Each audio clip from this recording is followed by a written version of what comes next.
Greetings and welcome to your Oracle message for the day. I am Kat Morgan and I welcome you to this video, to this channel, and to this space. Thank you so much for coming by and checking out the video, checking out the channel. I am really happy to have you here today. We have an amazing reading, obviously, as you can see from the card image in front of us. We've been going through the Crystal Grid Oracle deck of Nicola McIntosh. And if you like these kinds of videos, you like these kinds of channels, you haven't already subscribed to this channel, I encourage you to do that and like the channel, like the video if you'd like. You are in charge of this channel. This channel is for you. The only reason why I am here is for you. This is a collective reading and it's timeless. So whenever you come across this video, however and whenever you find it, it's the right time for you to be getting this message. Okay? So thank you so much again for joining. For new friends that have never been here before, you can consider this your morning cheerleading session, your morning rah-rah. This is the only thing you're going to get from this channel is love and encouragement and support, always. As we see with our card today, card number 25, love. And I love this card, obviously. We have the rose quartz generator for our stone for the day. And I got some interesting information on rose quartz itself. I mean, it's such a common stone and we use it for just about everything that it's easy to kind of dismiss these, what we think of as common stones. But that's a mistake. We'll lose our opportunity to get a lot of information that we may not have had before if we just dismiss something as common. So keep an eye out for things that appear to be common. There may be hidden little magical things in them, and we will find out about some of those in just a minute. I also want to talk about the grid that we're looking at to begin with. Obviously with card number 25, we're looking at the number 7. 7 is a very spiritual, holy number. 7 days in the week, lots of different sevens. We'll be looking at that because what we've got here is an 8-pointed star or an octagram. And octagrams have a lot of history across the planet, across lots of timelines. It represents several things. So we're going to find 8 things that the 8-pointed star, the octagram, has for its history and information. Number 1, the number 8, for many, many cultures and religions, represents light and illumination. It was actually linked to the planet Venus, which is the first light visible in the morning sky. In some cultures, the octagram is also associated with the sun. This is why that star symbolizes the victory of light over darkness. It also symbolizes illumination and spiritual enlightenment, which is about bringing into your consciousness that which is unconscious or hidden. So illuminating things that may not have been visible. Our octagram can do that. Obviously, the 8-pointed star represents creation, the birth of the universe across various cultures. The star's symmetrical design suggests the balance of opposites, such as light and dark, masculine and feminine. The number 8 obviously is linked also to infinity with no beginning or end. One thing I did not know, a fertilized human egg first divides into 8 cells, and therefore 8 energy channels which form the foundations of an embryo and a human life.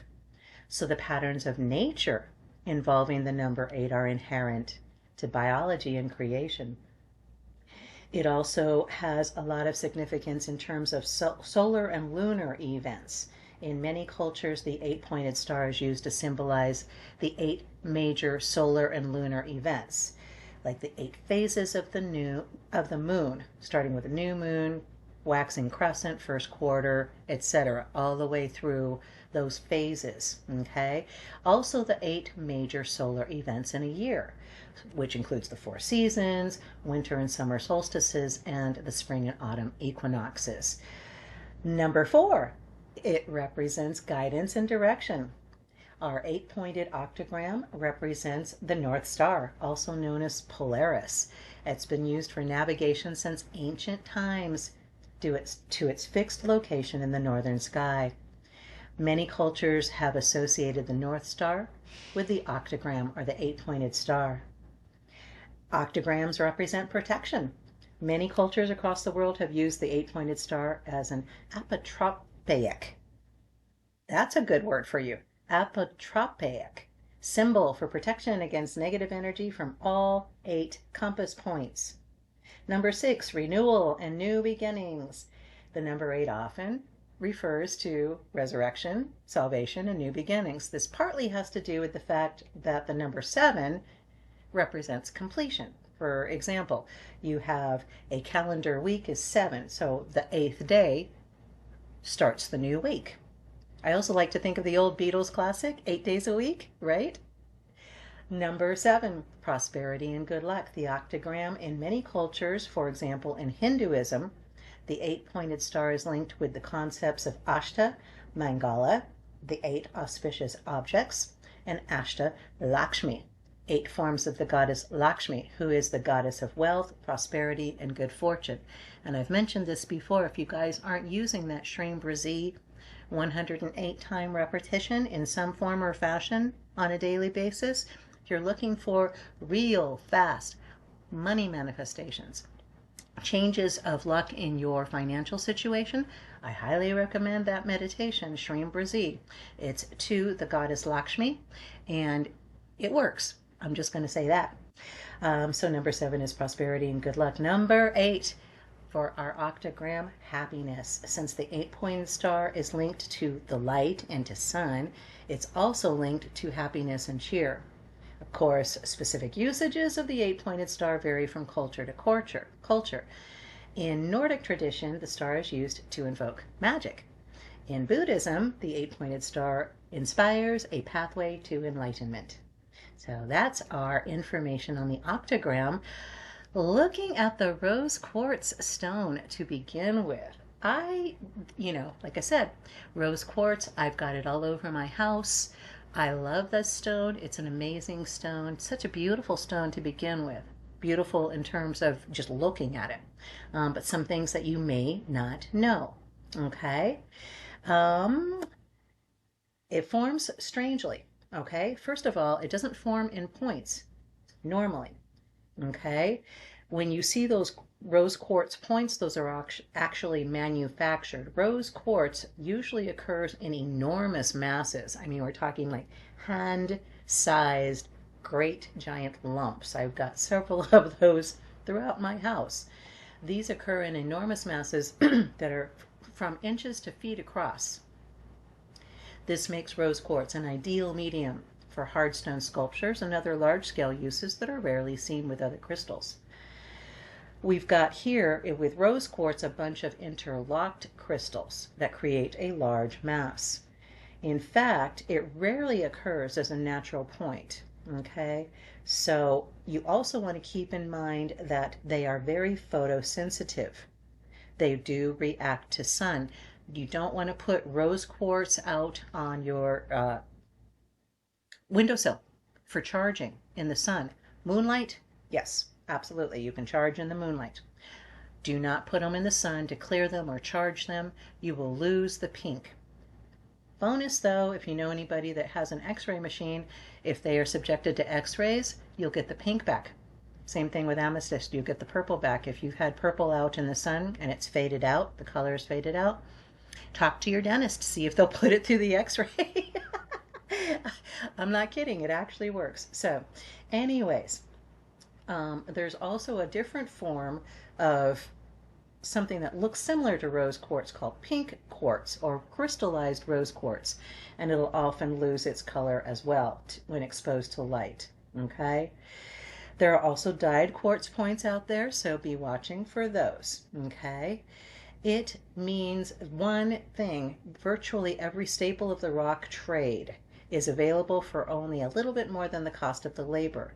They are found across the planet in huge sizes and varieties. Okay, most quartz and most stones in general aren't as common as rose quartz, literally. Okay, its coloring ingredient is hotly debated. Actually, nobody is really quite sure. There's different minerals that are in the rose quartz itself that aren't in the pink quartz, aren't in the strawberry quartz, but they're still trying to figure out how to differentiate between those. And they're not sure. Scientists are still debating that to this day, which I thought was very interesting. Number 3, rose quartz has been used in jewelry since literally back to 6000 BC or 8,000 years ago. And they were often formed in beads, which is really remarkable because quartz is very, very tough. It's a hard, very hard crystal. And it's not something that you can handle and manipulate easily, especially with other stones or some form of rudimentary metal. What were they using in 6000 BC to make these beads? Really fascinating. Number 4, some specimens display an asterism. An asterism is an optical effect where a stone appears to display a star when the light hits it correctly. In most cases, and rose quartz is no exception, this occurs due to inclusions contained in the stone. Now, it's a recent discovery in the Americas. I did not know that. It's been known to the ancient world, but the history of rose quartz in America is much more recent. The first quartz deposits, the first rose quartz deposits on the North American continent were found in the 1880s in South Dakota, near Custer. So, in fact, it's more common in South Dakota than anywhere in the world. It's even found in fields and grasslands in the western part of the state, and it's the official state mineral for that state. I did not know that. So South Dakota, the stone is rose quartz. So that's interesting. It has significant mythological significance. It has held for thousands of years, as we know. For the Grecian and Roman pantheons, those dominant forces in the world were specifically associated with Adonis and Aphrodite. And the story of that. In ancient legends, Adonis was an exceptionally handsome hunter who was a favorite of Aphrodite. And at one point he was beseeched by the goddess not to go on a hunt because it was too dangerous. But he went anyway and was promptly killed. Whether it was by a boar or by Eris, the god of war and the divine lover of Aphrodite, is up to the story that you're reading, up to the source. When Aphrodite rushed to meet him, she pricked herself on a thorny bush, and her blood mingled with that of Adonis on a quartz stone, therefore changing its color, and it became the stone of love, or rose quartz. I thought that was a beautiful little story. I wanted to share that with you guys. So that's our background information on our card for today. And aren't you just feeling the love? Aren't you just feeling that sense of all inclusion, all acceptance, all compassion? No judgment, no condemnation. Discernment, yes, but no judgment. So beautiful energy from the card, obviously. With the pinks and the reds, we're also bringing in the base chakra with our heart chakra that is generally associated with the aspect of love. And just keep in mind, for example, there are 8 Beatitudes. And what is the number one?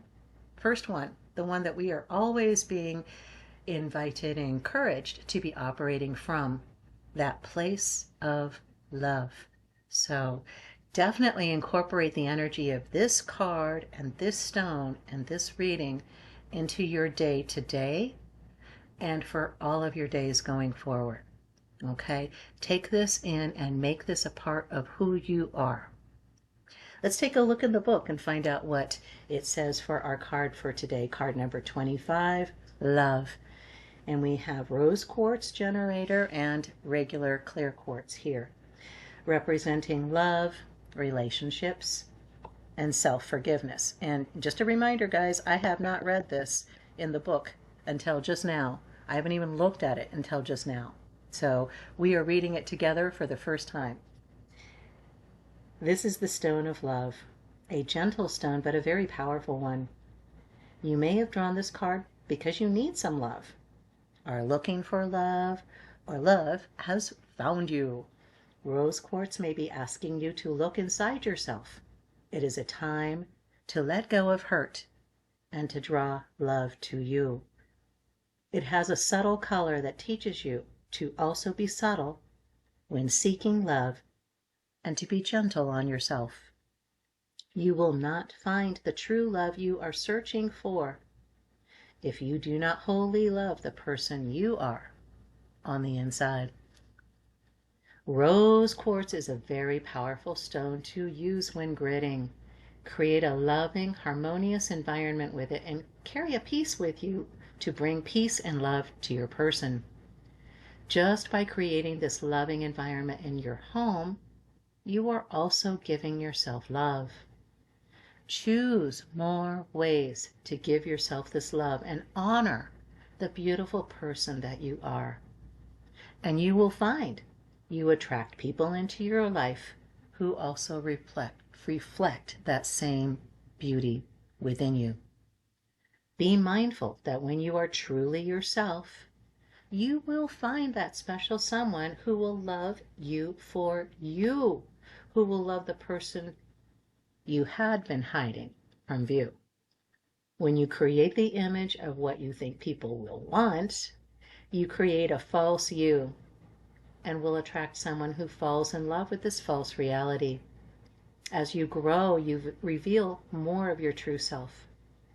Let people fall in love with your true self, and the quality of your friendships and partners will mirror this beauty. And our exercise for today: creating a love crystal grid within your home is a beautiful way to create a loving, peaceful area. You may have some rose quartz or regular quartz, or you can find something pink in your jewelry, a flower, or something that represents love to you. You can even draw a pink or red heart on a piece of paper. Cleanse the area you intend the grid to remain in. This can be a small or large space. It's your intention that's the key here. Place your pink item in the center of the space and arrange any quartz pieces you have or other plants, flowers, or leaves around the center part. Center yourself and call in your spirit guides and the rose quartz crystal spirit, or the spirit of whatever you have chosen for your centerpiece. Ask these energies to bring love to your space and to amplify it.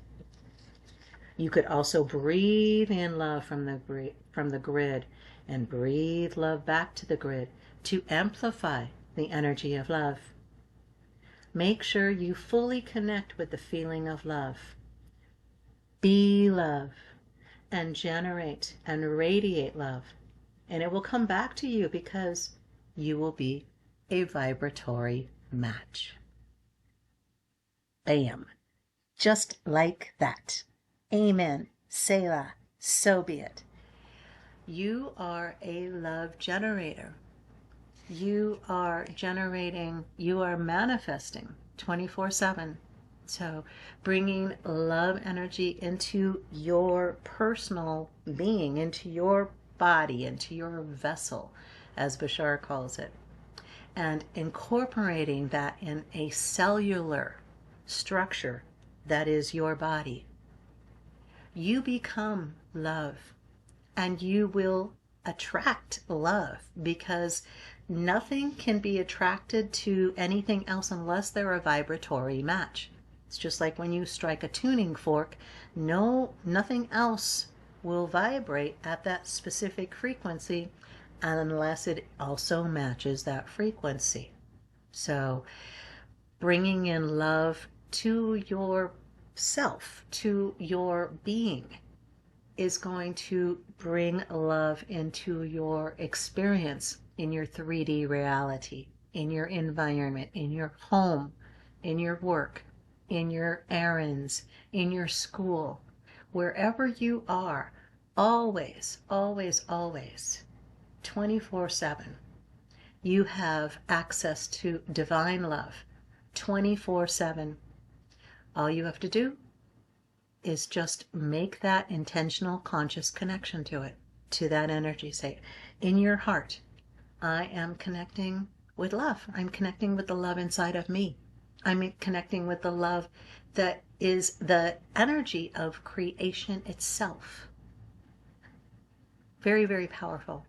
Very, very powerful. Don't dismiss love as some wishy-washy, energy kind of idea. No, love is extremely powerful.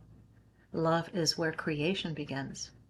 So that's our reading for today. I do hope it blessed you. Feel free to leave any comments if you would like to do that, including anything on the image, anything on your personal experiences with rose quartz or octograms, the 8-pointed star grid that we've got here, as well as if there's anything that the collective could send you specific energy for love and support and healing on as well. This is your channel again, and whatever you want to do with it is your choice. I love you. I'm always telling you that, and you know that. You hear that all the time, but it's not a casual thing that I say. It's like the rose quartz. You may hear it a lot, but every time I say it, I mean it. I love you. You are amazing.